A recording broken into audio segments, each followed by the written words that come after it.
We're off to China!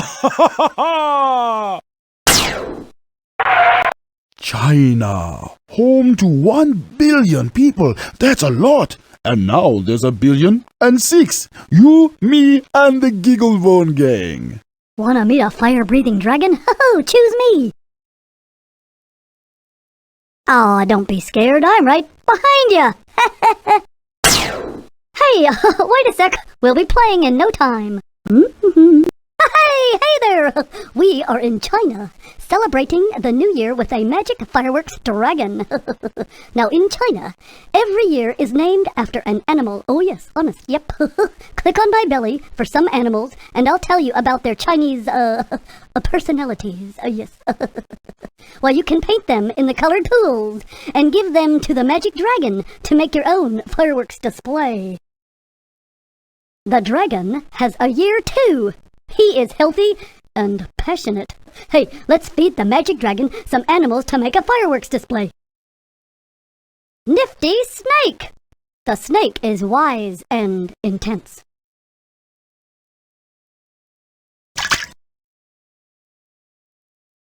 Hey, we need to make fire for some fireworks, yeah. Can ya fetch some? Go, okay.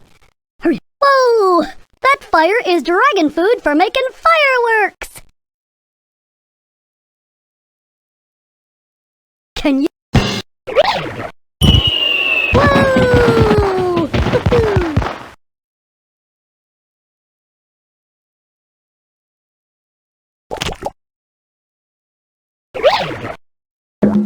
Roosters are pioneers and hard workers too. Yeah, work-a-doodle-doo.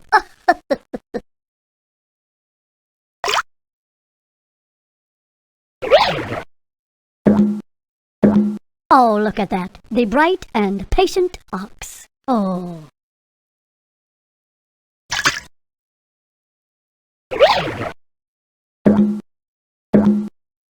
The rabbit is lucky and, affectionate. Yeah.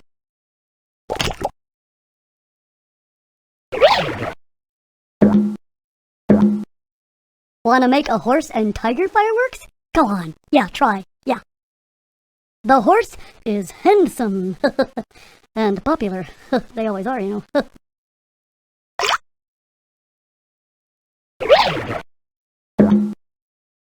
Oh, hey, it's like Monkey Sue. Hey there. Yeah, monkeys are very clever. Very clever.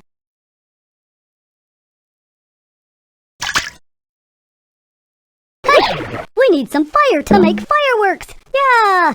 You want to get some? Okay.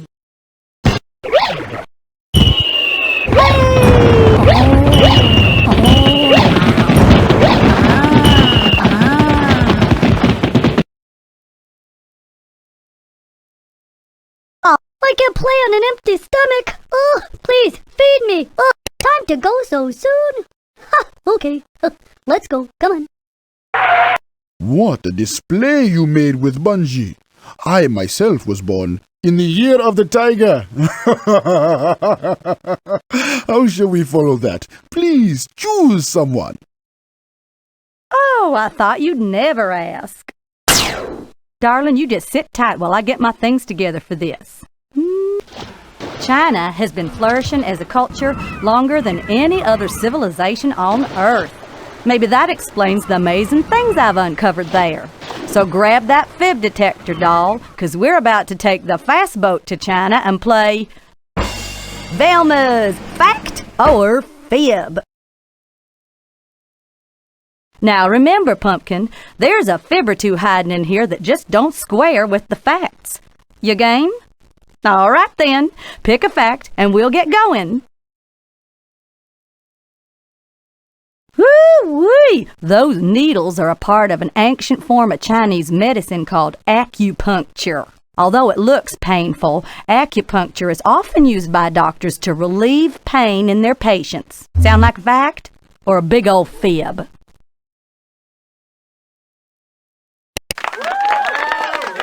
Well, that is what I call expert decision-making. You're right. The Chinese really do use special needles to make people feel better. Fact, acupuncture works so well, some doctors are able to perform minor surgery on people who are wide awake without the patient feeling any pain. Oh, can you imagine? Come on now, pick a fact, Pumpkin. Oh, look at that. That is a panda bear. Ain't he just the sweetest thing? You know, panda bears live in China. Fact, China today is overflowing with pandas. Hundreds, thousands of them roaming all over the southern part of the country. Your call now. Fact or fib?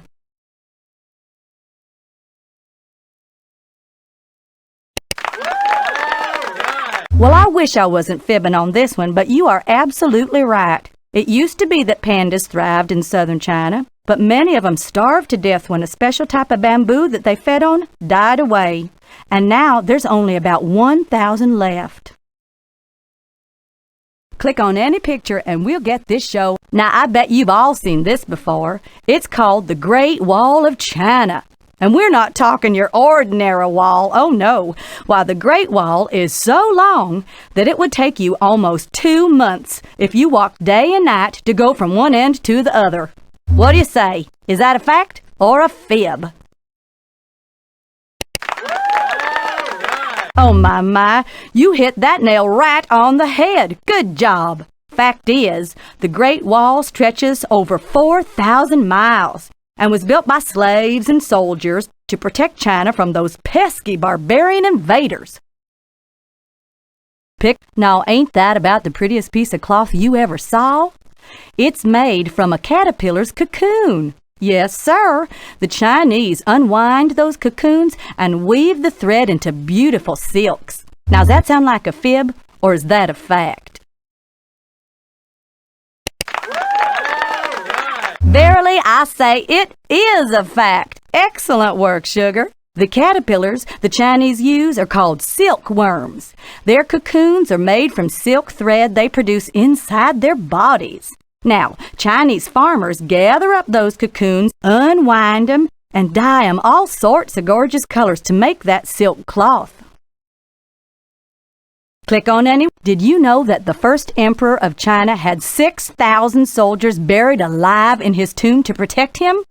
Woo! What's your verdict on that one? Fact or fib? Whoops, oh dear, this one really is a fish story. When archaeologists uncovered the first emperor's tomb, oh, they did find 6,000 soldiers buried with him, but they weren't real men. No, they were life-size statues made of clay. Why, he even had clay horses made to pull his chariots once his afterlife got rolling. Click on any picture. This is Prince Liu Sheng. He died over 2,000 years ago. But you know, this prince was such a prideful guy that he had his tailors whip him up a suit of pure jade tied together with gold thread, just so he could impress people at all those royal functions. Sound like fact? Or is Velma just dishing you up a big old juicy fib? Oh, sorry, darling. The prince did have a jade suit made, but it wasn't for royal functions. Oh, no. He was buried in it. You see, Prince Liu was hoping that the jade would preserve his body forever. Unfortunately, when his tomb was opened thousands of years later, the prince was long gone, but his suit, made of 2,498 pieces of jade, well, it was looking just mighty fine. Click on any picture and we'll get this show on the road. Oh, those facts and fibs had you picking and clicking like a pair of old chopsticks. But how about finding out what trouble the others have gotten into? Once again, I am dumbstruck by your wisdom, Velma. But now what shall we do? Oh, nice pickin'. Nice pickin' indeed. Mix and match is just coming up, champ. Hold tight. Howdy ho, Scout. Today, the Chinese mix and match is the ancient game of tangrams. These traditional picture games are made from 7 little shapes.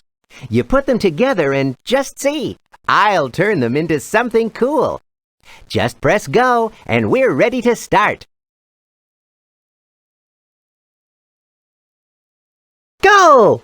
Okay, there's the first shape in this box, and you drag it to where it fits into the big one in the picture.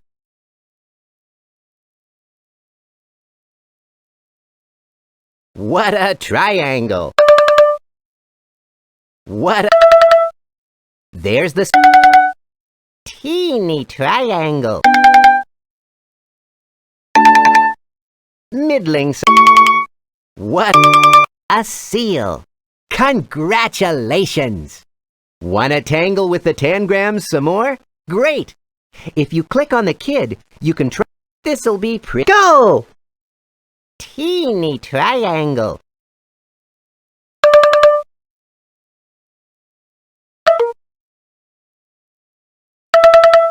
A big triangle. What a triangle. Teeny triangle. Small triangle. Small triangle. There's the square. A big triangle. What a a fox. No worries, that's all of them. Whew, let's find the others.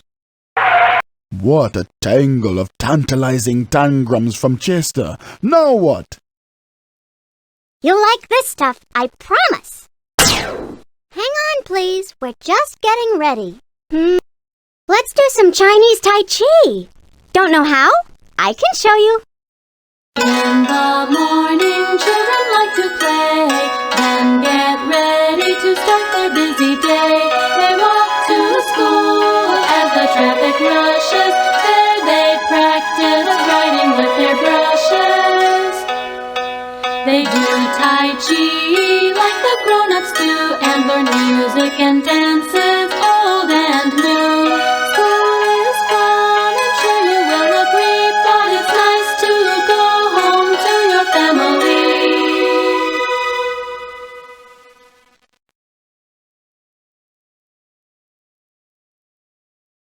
How about finding Rapu and the others? Wonderful Chinese children. But whatever shall we do now? Oh, what an honor! Story on its way. Are you sitting comfortably? Then, when it's all ready, we'll begin.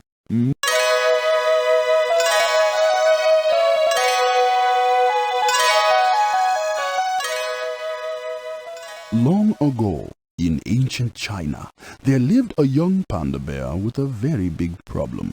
She was passionate about fruit.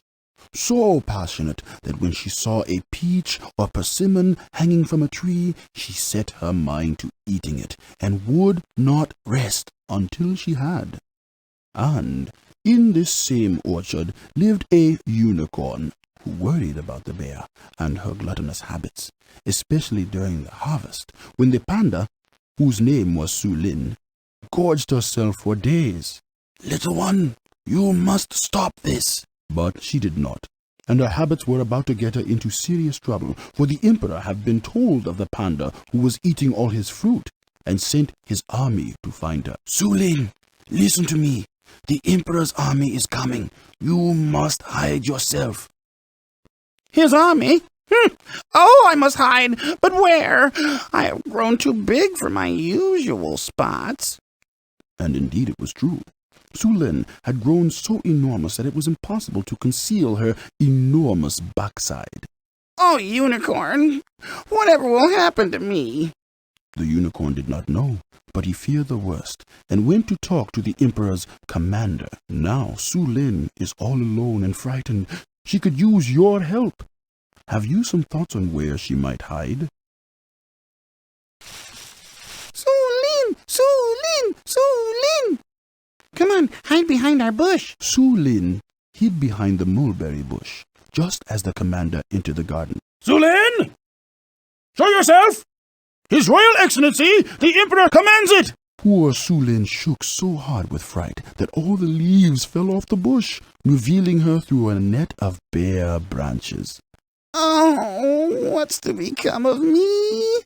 wailed Su Lin. "You are to be banished from China!" And with that, Su Lin was wrapped in chains and transported to the port city of Shanghai, where she was thrown onto a Portuguese sailing ship bound for Macau. Are there fruits in Macau? She asked, for though her plight was desperate, her mind was still on her stomach. Alas, Su Lin would never see Macau, for just as the ship left harbor, it was beset by a raging storm that sunk the wooden vessel deep off the coast of Japan. As Su Lin sat holding her breath on the ocean floor, she wondered who could transport her out of this watery predicament. Do you have any insights? Is there someone in these seas who can help our friend? This way, that way, this way, that way, this way, that way, this way, that way, this way, that way.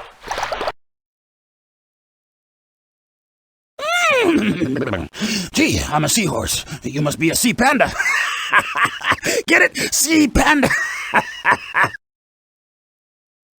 Yeah, come to me, baby. Come on to me, baby. Yeah, come on. Su Lin turned just in time to see the great white shark barreling towards her. Wait! No! But sharks have a tendency to eat first and ask questions later, and so it was with this one, who heard very little of the panda's protest. Su Lin was thrown into utter darkness, and the shark's gastric juices swirled around her in slippery whirlpools. Oh, yuck! Slime! Fortunately, the digestive system of a great white shark works very slowly. Weeks went by, and the shark swam and swam, distended and in pain along the ocean floor, waiting for his peptic acids to kick in. Excuse me. Su Lin grew bored and took this opportunity to begin a rigorous regimen of aerobics. This added significantly to the shark's discomfort. 1 and 2 and 3 and work it, and work it, and work it, and 1 and 2 and work it. After many weeks, the shark gave up on this panda dinner and spit Su Lin out into the shores of the Nile River in Egypt. Su Lin, interrupted a voice the bear had almost forgotten. Su Lin, you have not forgotten your home, have you? Oh, no, Unicorn. But which way is China from here? You must ask the lowest of the low. The lowest of the low? What do you mean by that? But the unicorn had left her consciousness, and Su Lin was, once more, on her own. The lowest of the low. Can you help Su Lin find the lowest of the low? Whatever you do, do not disturb the mummy case. We're pretty little, but it's not us. It is lower still.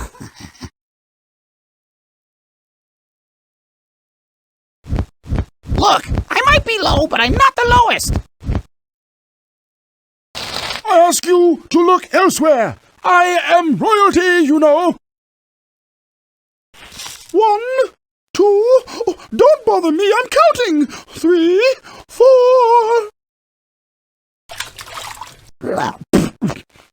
How dare you even consider me? Take heart! All Earth's creatures are low to me.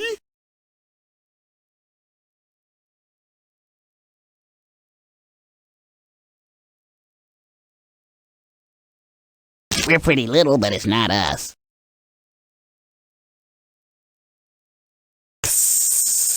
It is lower still. Yep, you guessed it. That's what they call me, the lowest of the low. Just because I work with dung. But listen, hey, I'm the guy that can get you to China. You can? Inquired Su Lin, a bit skeptical. The scarab beetle eyed the panda and decided to overlook Su Lin's lack of faith in him. Follow me, but watch out, because I'm about to roll the world's biggest ball of dung right across Asia and straight into your hometown. Then we'll see who calls who the lowest of the low. And that is exactly what the feisty beetle did. With Su Lin in tow, he blazed a trail through Iraq and across the mountains of Afghanistan. He arrived in Tibet with a dung ball that measured over 12 feet in diameter. But trouble awaited the unlikely pair. On the eastern slopes of the Himalayas, the dung ball got away from the beetle and began to roll faster and faster downhill. Hey, wait for me! cried the beetle, leaping onto the renegade dung ball as it headed rapidly toward Chengdu. So long, sister! Ha ha! Su Lin watched the dung ball roll out of sight. She had come so far, but still was not home yet. Su Lin contemplated her choices, but she did not know which road to take. If only you were here, unicorn, she asked to the air around her. A voice answered back, "You are almost home, Su Lin." Su Lin rushed to climb the steep, rocky path before her.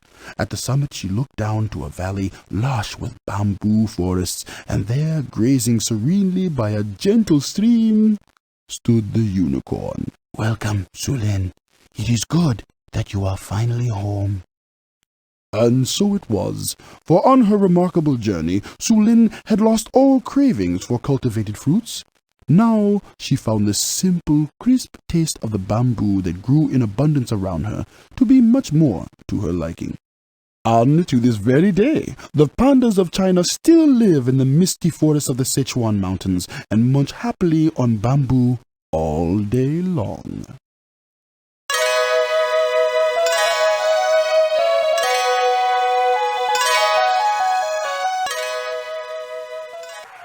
Thank you, panda lovers, for whiling away the moments with me. Would you care to visit with someone else?